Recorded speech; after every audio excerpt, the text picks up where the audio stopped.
ॐ भूर्भुवः स्वः तत्सवितुर्वरेण्यं भर्गो देवस्य धीमहि धियो यो नः प्रचोदयात्। ॐ सद्गुरुचरणकमलेभ्यो नमः। परम पूज्य गुरुदेव परमवंदनीय माता जी के दिव्य संरक्षण में विराजमान ऑनलाइन दैनिक स्वाध्याय के इस कार्यक्रम में आप सभी आत्मीय बंधुओं का बहुत बहुत स्वागत, बहुत बहुत अभिनंदन है। साथियों, आइए आज के सत्र का शुभारंभ करते हैं। हम सभी जो पुस्तक पढ़ रहे हैं, भारतीय संस्कृति एक जीवन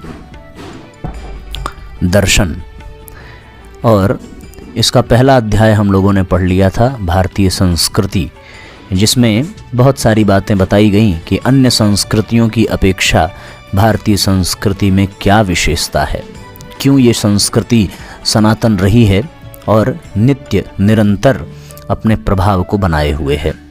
आज का दूसरा अध्याय है भारतीय संस्कृति के मान बिंदु। हम लोग आज इस अध्याय पर चिंतन करते हैं। पहला बिंदु है मानवता। प्रारंभ करें उसके पहले आप सबसे निवेदन कि आप सभी अधिक से अधिक संख्या में जुड़ें और अधिक से अधिक शेयर करें, जिससे लोगों को इसका संदेश मिले और उनको स्वाध्याय का दैवीय लाभ प्राप्त हो। प्रत्येक व्यक्ति की आंतरिक इच्छा ये होती है कि वह सुख शांति से रहे, अधिक से अधिक जीवन का आनंद लेकर दीर्घ काल तक आंतरिक शांति संतोष का रस लूटता रहे। सामूहिक रूप से समुन्नत विचार वाले विद्वानों तथा विचारकों ने समय समय पर इसी उद्देश्य की सिद्धि के लिए ऐसे विचार तथा कार्य के रूप स्थिर किए हैं, जिनके अनुसार आचरण करने से समस्त सांसारिक और आध्यात्मिक सुख साधन प्राप्त हो सकते हैं। व्यक्ति और समाज आनंदित हो सकता है और पृथ्वी पर ही स्वर्ग की सृष्टि हो सकती है। यदि इन विचारों के अनुसार जीवन ढाल लिया जाए तो मनुष्य का जीवन मधुर बन सकता है और संसार समाज देवत्व से परिपूर्ण हो सकता है। बिल्कुल सही बात है साथियों। यदि आंतरिक शांति संतोष रहे और जीवन में आनंद रहे तो सर्वत्र देवत्व ही दिखाई पड़ेगा। यदि समस्त सांसारिक एवं आध्यात्मिक सुख साधन प्राप्त हो सकें तो फिर जीवन में और कुछ पाना कहाँ शेष रह जाता है। और इसका प्रदर्शन अपने जीवन से, अपने आचरण से बहुत से विद्वानों ने, बहुत से विचारकों ने समय समय पर जी करके इसको दिखाया है। संसार के जिन विचारकों ने इन विचार तथा कार्य प्रणालियों को सोचा और निश्चित किया है, उनमें भारतीय विचारक सबसे आगे रहे हैं। विचारों की पकड़ और चिंतन की गहराई में हिंदू धर्म की तुलना अन्य संप्रदायों से नहीं हो सकती। भारत के हिंदू विचारकों ने जीवन मंथन कर जो नवनीत निकाला है, उसके मूलभूत सिद्धांतों में वह कोई दोष नहीं मिलता जो अन्य संप्रदायों या मत मजहबों में मिल जाता है। हिंदू धर्म महान मानव धर्म है, व्यापक है और समस्त मानव मात्र के लिए कल्याणकारी है। वह मनुष्य में ऐसे भाव और विचार जागृत करता है जिन पर आचरण करने से मनुष्य और समाज अस्थायी रूप से सुख और शांति का अमृत घूंट पी सकता है। हिंदू संस्कृति में जिन उदार तत्वों का समावेश है, उनमें तत्वज्ञान के वे मूल सिद्धांत रखे गए हैं जिनको जीवन में ढालने से आदमी सच्चे अर्थों में मनुष्य बन सकता है। वास्तव में साथियों, मनुष्य को मनुष्य बनाने के लिए जितने भी स्वर्णिम सूत्र हैं, वो भारतीय संस्कृति में कूट कूट कर भरे गए हैं। जिन हिंदू विचारकों ने जीवन मंथन कर जो सूत्र पाए हैं, जो नवनीत उन्होंने पाया है, उसके मूलभूत सिद्धांत में कोई भी दोष मिलता ही नहीं है और ये समस्त संप्रदायों मजहबों से श्रेष्ठ ही सिद्ध होता है। संस्कृति शब्द का अर्थ है सफाई, स्वच्छता, शुद्धि या सुधार। जो व्यक्ति सही अर्थों में शुद्ध है जिसका जीवन परिष्कृत है, जिसके रहन सहन में कोई दोष नहीं है, जिसका आचार व्यवहार शुद्ध है, वह सभ्य और सुसंस्कृत कहा जाएगा। सम्यक करण संस्कृति, प्रकृति की दी हुई कैसी भी भद्दी मोटी कुदरती चीज को सुंदर बनाना, संभाल कर रखना, अधिक उपयोगी और श्रेष्ठ बनाना मानवीय संस्कृति है। बड़ा सुंदर अर्थ है साथियों संस्कृति का।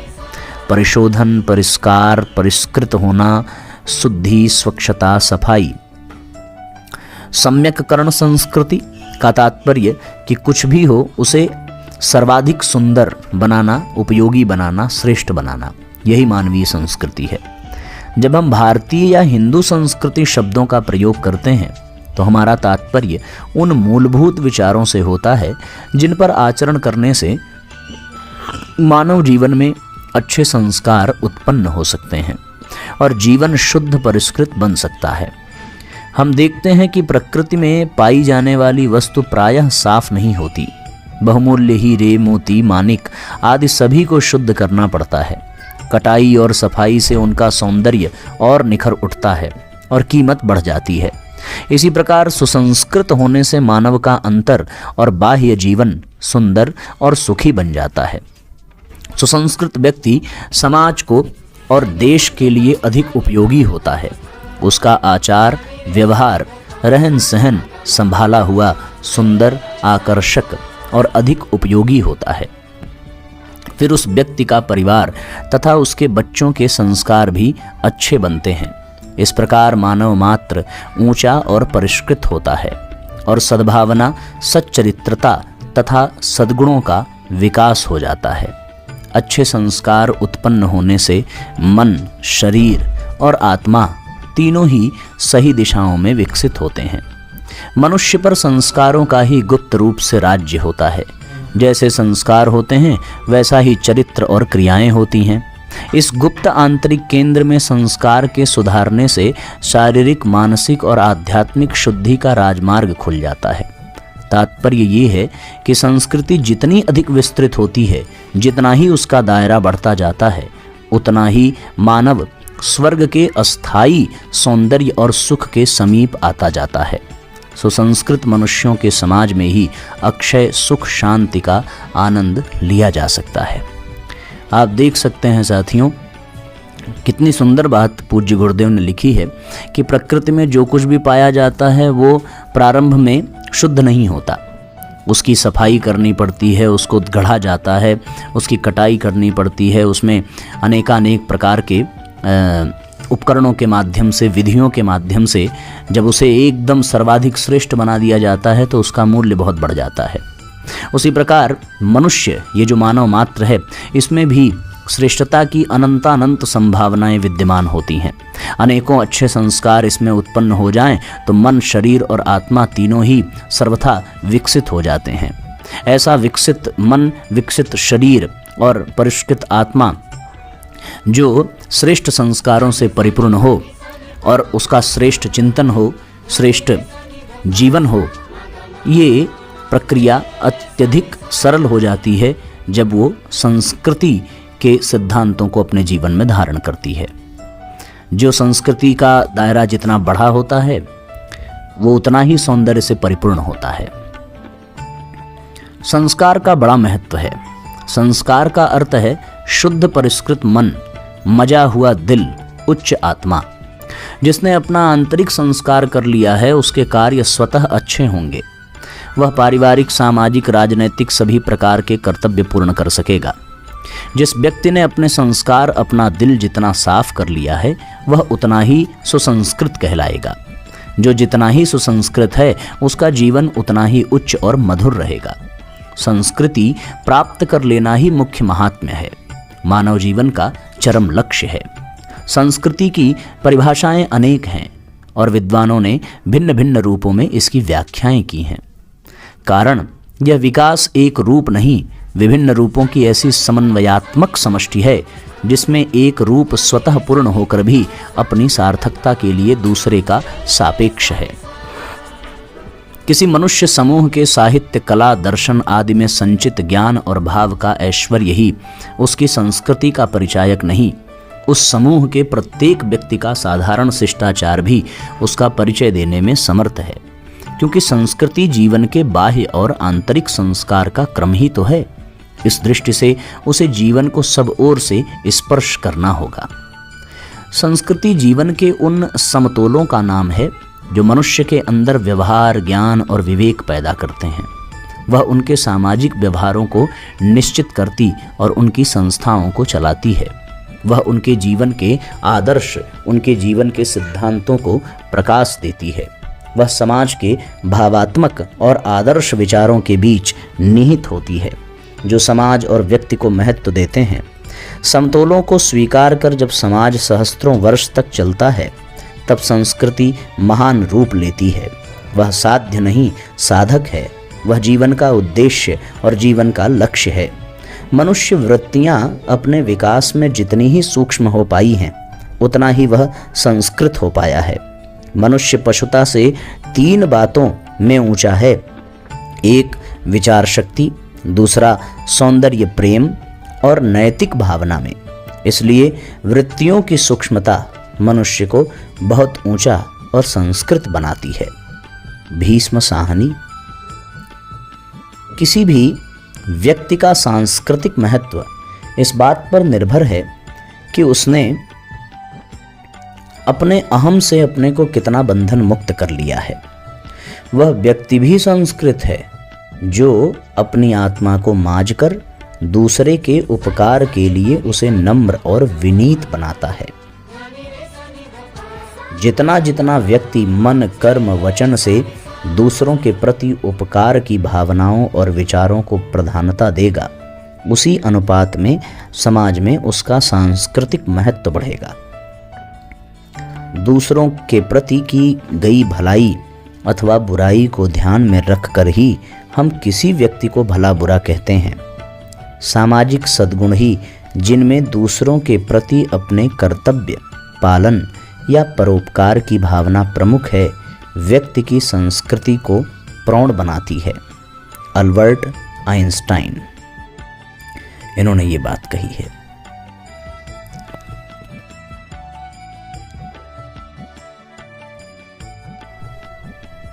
संस्कृति क्या है? शब्दकोश उलटने पर इसकी अनेक परिभाषाएं मिलती हैं। एक बड़े लेखक का कहना है, संसार में जो सर्वोत्तम बातें जानी या कही गई हैं, उनसे अपने आप को परिचित कराना संस्कृति है। एक दूसरी परिभाषा में ये कहा गया है, संस्कृति शारीरिक या मानसिक शक्तियों का प्रशिक्षण है, दृढ़ीकरण या विकास अथवा उससे उत्पन्न अवस्था है। यह मन, आचार अथवा रुचियों की परिष्कृति या शुद्धि है। यह सभ्यता का भीतर से प्रकाशित हो उठना है। इस अर्थ में संस्कृति के कुछ राष्ट्रीय पहलू भी होते हैं। पंडित जवाहरलाल नेहरू। कहने का तात्पर्य ये है कि निष्काम भाव से मनुष्य की पूर्णता के लिए सतत प्रयत्न ही संस्कृति है। हमारे अच्छे बुरे कार्य और शुभ अशुभ विचार व्यवहार हमारी सभ्यता बताते हैं। ये ही सामूहिक रूप से किसी देश या जाति की संस्कृति है। इस प्रकार संस्कृति सभ्यता का परिणाम है और दूसरी ओर सभ्यता प्रत्येक देश समाज की संस्कृति का व्यवहारिक रूप है। संस्कृति के 4 पहलू हैं: शारीरिक, मानसिक, नैतिक और आध्यात्मिक। संस्कृति का उद्देश्य जीवन के इन चारों पहलुओं को समान रूप से विकसित करना, पूर्णता के लिए प्रयत्न करना है। प्राचीन तत्वदर्शी ऋषियों ने जिन सूक्ष्म आधारों पर सुख शांति प्राप्ति का मार्ग दिखाया, उसे संस्कृति के अंतर्गत रखा जाता है।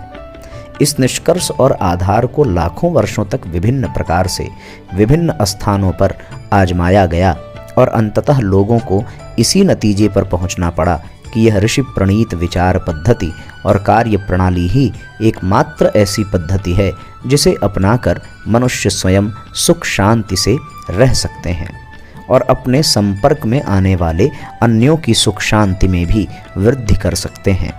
इस प्रकार जीवन की विभिन्न समस्याओं पर अमुक दृष्टिकोण के अनुसार विचार करने और जीवन की विभिन्न परिस्थितियों में अपनाई जाने योग्य कार्य पद्धतियों का नाम संस्कृति रखा गया।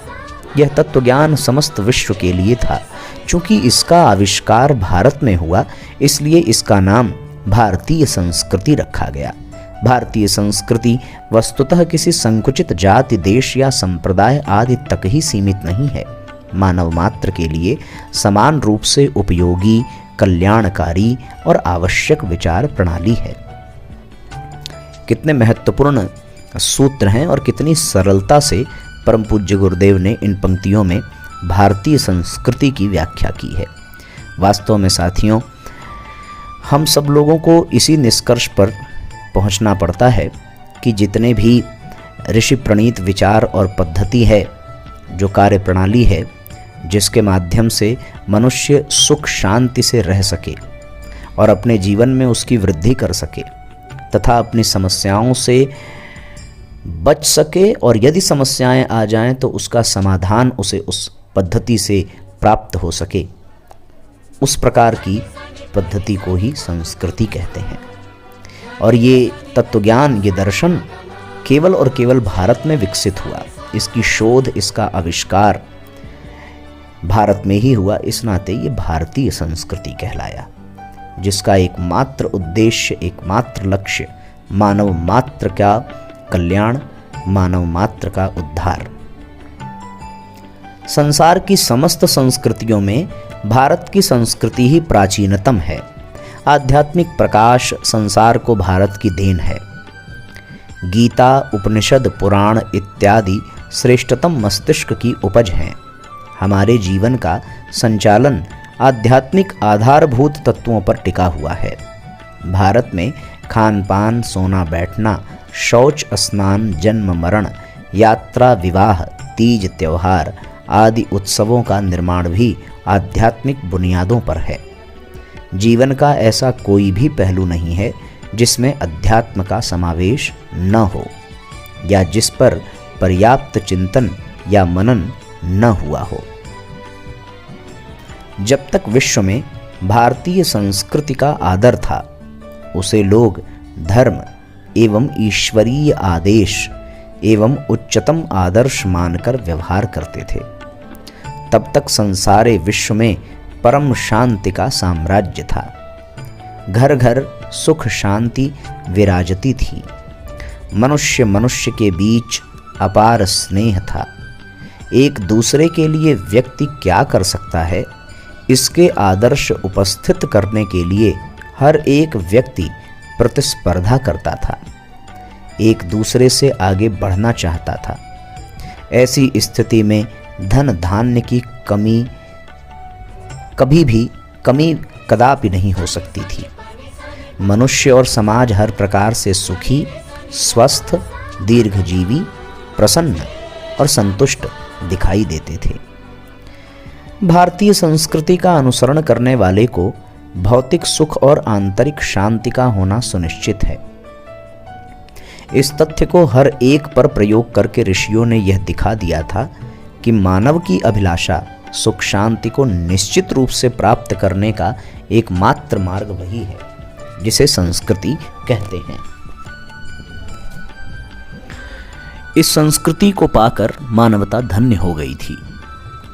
संसार ने भारतीयों की इस महान देन के प्रति पूर्ण कृतज्ञता प्रकट करते हुए इसका नाम भारत निर्मित विश्व संस्कृति या संक्षेप में भारतीय संस्कृति रखा। इसकी विजय दुंदुभी विश्व के कोने कोने में बजी। इसी आधार पर भारत को चक्रवर्ती एवं जगत गुरु कहा गया। वास्तव में सामाजिक, आर्थिक, लौकिक, वैयक्तिक, पारलौकिक सभी प्रकार की उन्नति का विधान भारतीय संस्कृति में निहित है। तो आप देख सकते हैं साथियों, कितना सुंदर वर्णन है, कितनी सुंदर व्याख्या है भारतीय संस्कृति की। आज के स्वाध्याय में हम लोगों ने भारतीय संस्कृति का स्वरूप, भारतीय संस्कृति की विशेषता, भारतीय संस्कृति का लक्ष्य, उसका उद्देश्य और उससे लाभान्वित होने पर उसका क्या परिणाम है, ये सारी बातें हम लोगों ने आज के इस स्वाध्याय में पढ़ी। हम सबको गौरव होना चाहिए, ये परम सौभाग्य का विषय है कि हम लोग बिल्कुल भारतीय संस्कृति में ही जन्म पा चुके हैं। यदि किसी अन्य देश, अन्य राष्ट्र में अथवा अन्य संस्कृति में हमारा जन्म हुआ होता तो हमें भारतीय संस्कृति के विषय में सुनने, समझने, जानने में बड़ा वक्त लगता। ये किसी प्रबल सौभाग्य से कम नहीं है कि हम लोग भारतीय संस्कृति में पैदा ही हुए हैं, और इसमें पैदा होने के बाद भी यदि हम इस संस्कृति को ना समझ सके, इसको अनुभव न कर सके, तो फिर इससे बड़ा दुर्भाग्य और क्या होगा।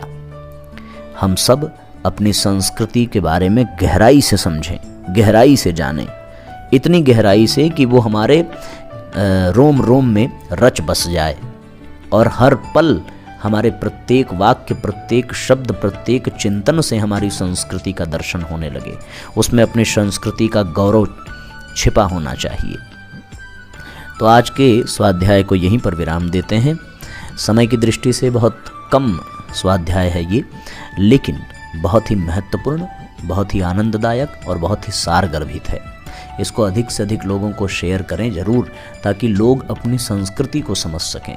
हम भारत में रहते हुए, भारतीय संस्कृति में रहते हुए भी यदि भारतीय संस्कृति की मूलभूत सिद्धांत और उसकी विशेषता से अपरिचित रहे तो ये हम लोगों के जीवन का सबसे बड़ा कलंक होगा।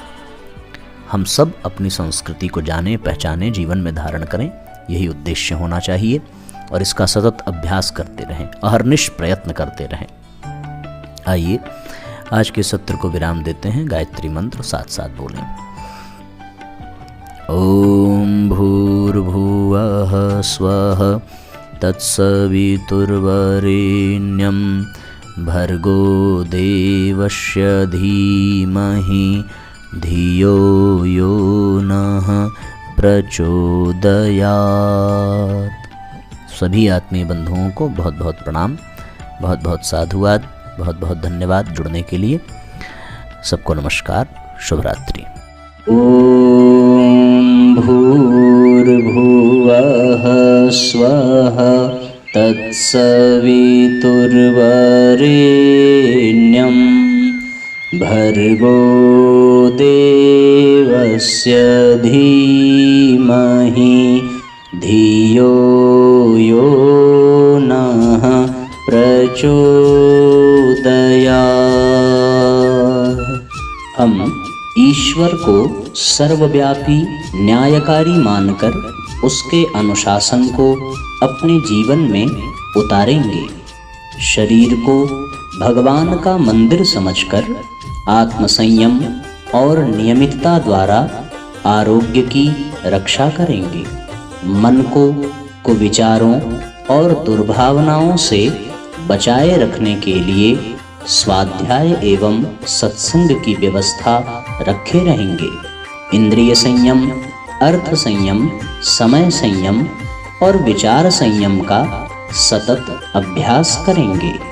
अपने आप को समाज का एक अभिन्न अंग मानेंगे और सबके हित में अपना हित समझेंगे। मर्यादाओं को पालेंगे, वर्जनाओं से बचेंगे, नागरिक कर्तव्यों का पालन करेंगे और समाजनिष्ठ बने रहेंगे। समझदारी, ईमानदारी, जिम्मेदारी और बहादुरी को जीवन का एक अविच्छिन्न अंग मानेंगे। चारों ओर मधुरता, स्वच्छता, सादगी एवं सज्जनता का वातावरण उत्पन्न करेंगे। अनीति से प्राप्त सफलता की अपेक्षा नीति पर चलते हुए असफलता को शिरोधार्य करेंगे। मनुष्य के मूल्यांकन की कसौटी उसकी सफलताओं, योग्यताओं एवं विभूतियों को नहीं, उसके सद्विचारों और सत्कर्मों को मानेंगे। दूसरों के साथ वह व्यवहार नहीं करेंगे जो हमें अपने लिए पसंद नहीं। नर नारी परस्पर पवित्र दृष्टि रखेंगे। संसार में सत्प्रवृत्तियों के पूर्ण प्रसार के लिए अपने समय, प्रभाव, ज्ञान, पुरुषार्थ एवं धन का एक अंश नियमित रूप से लगाते रहेंगे। परंपराओं की तुलना में विवेक को महत्व देंगे। सज्जनों को संगठित करने, अनीति से लोहा लेने और नवसृजन की गतिविधियों में पूरी रुचि लेंगे। राष्ट्रीय एकता एवं समता के प्रति निष्ठावान रहेंगे। जाति, लिंग, भाषा, प्रांत, संप्रदाय आदि के कारण परस्पर कोई भेदभाव न बरतेंगे। मनुष्य अपने भाग्य का निर्माता आप है।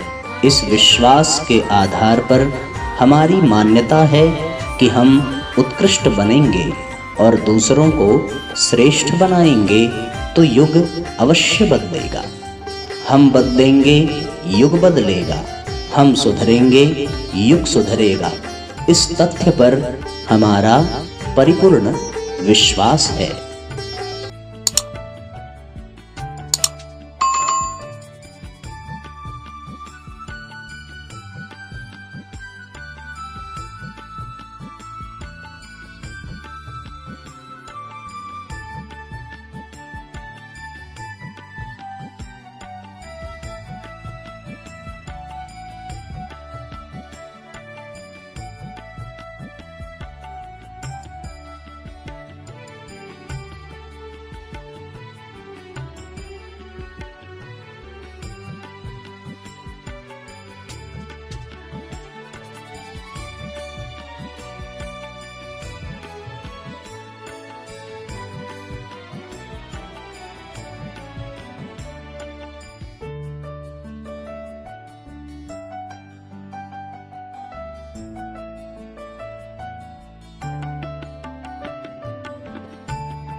Sani sani pani sani pa ma ga ma dha, dha ni re sani dha pa ma ga ma.